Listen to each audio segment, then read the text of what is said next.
And hello everybody, welcome back to another tutorial. So today we'll be talking about HTML page structure.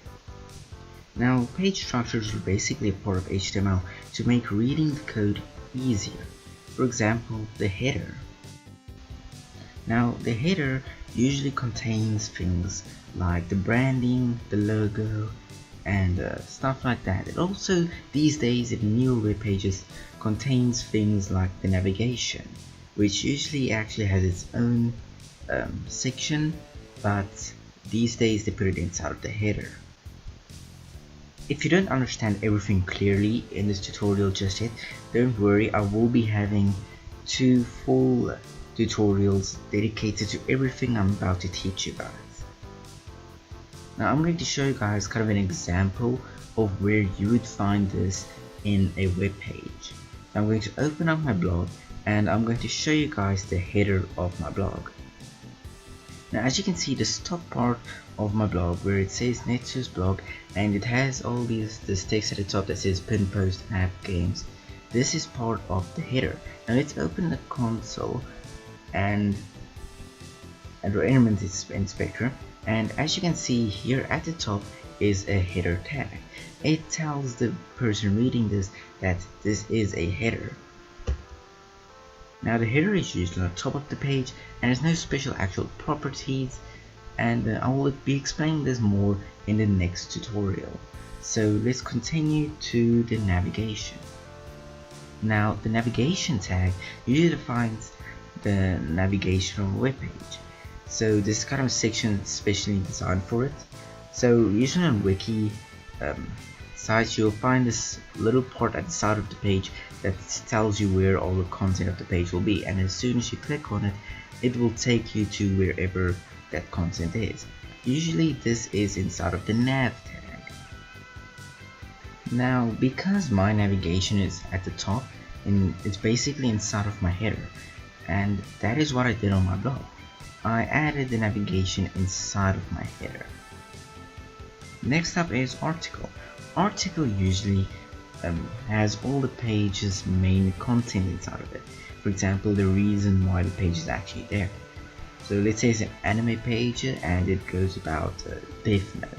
Now inside of the article section you'll put everything related to Death Note. And inside of the article section you can also have different sections.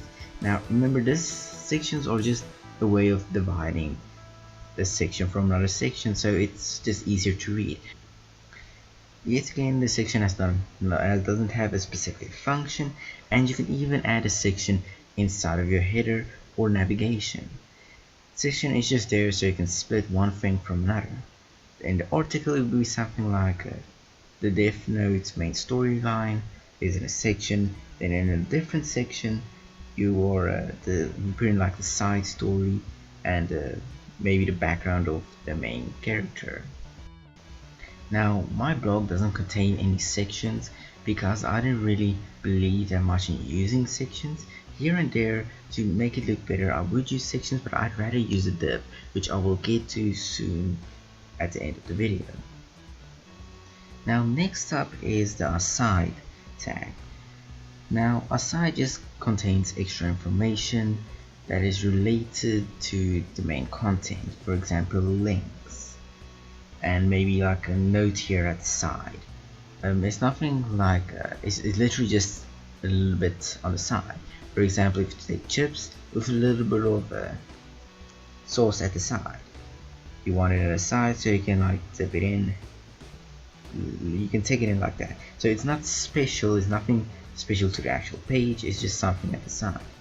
Next up is footer. This is at the very bottom of your page. You can put it at the top, but it is highly suggested that you put it at the bottom because that's good practice. Now this usually contains information about copyright, privacy policies, terms of use, and so on and so forth. Self-Learn has a very nice image which shows you basically how all of them work and how you should put them in line. Now here is the image, and I suggest you take a nice good look at this to get the feeling of how your page is going to be looking after you have added all of these tags to it.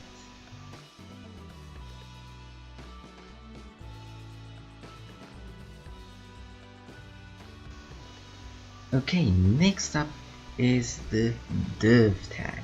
Now, basically, the div tag is a container.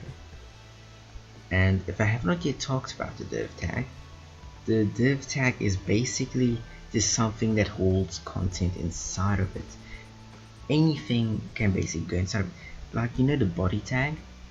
Now, imagine the div tag is a smaller version of the body tag. And basically, you can put whatever content you want inside of a div tag. And most interesting thing is, all of this that I just explained is basically other names for a div tag. Footer is a div tag, side is a div tag, article is a div tag, nav is a div tag, and header is a div tag. They are just div tags with different names in order to make the page code more readable. And you can use them wherever you want because they are divs. Divs can be used wherever you want within the body of the HTML page. And basically everything you just saw is just a huge concept of the div tag. And basically you don't even have to use any of these. You can just use divs or not even use divs, but it's highly suggested, especially when we start using CSS, that you know how to use the div tag. I'm not going to go into full detail of the div tag. If you do want to know a little bit more about the div tag, you can go check out a few other videos or go to Solo Learn and try and learn a little bit more there. As you can see here on my webpage, I have a lot of div tags trying to give everything a little space. And as you can see, this will actually all work along with my CSS. You can't see the CSS right now, but all of these divs has a function within the CSS. Thank you for watching. See you all in the next tutorial.